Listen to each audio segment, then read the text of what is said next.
برداشت کے ساتھ حالات ضرور بدل جائیں گے، بس ذرا اندر ہی اندر مسکرانے کی ضرورت ہے۔ یہ ایک راز ہے جو اسکول یونیورسٹیوں میں نہیں سکھایا جاتا۔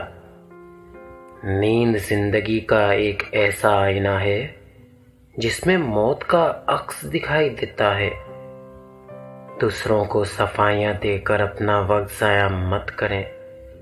لوگ اتنا ہی سمجھتے ہیں جتنی ان کی سوچ ہوتی ہے۔ جو وقت گزر گیا اس کو یاد کر کے کچھ اصول بنا لیں۔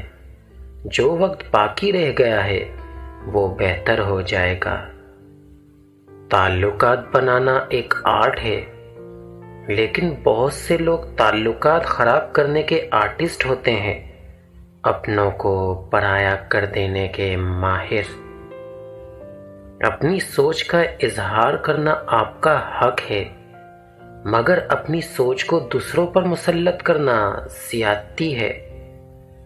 بڑے لوگوں کی بڑی بڑی خدمات کرنے کے بجائے چھوٹے لوگوں کی چھوٹی چھوٹی ضروریات پوری کر دیا کریں۔ ان کی زبان سے نکلی ہوئی دعا آپ کے الجھے ہوئے کام کو سلجھا سکتی ہے۔ ٹھوکر بھی ان کو ہی لگتی ہے جو اللہ رب العزت پر بھروسہ رکھتے ہیں، مگر اللہ پر بھروسہ کبھی پستی میں گرنے نہیں دیتا، سنبھال لیتا ہے۔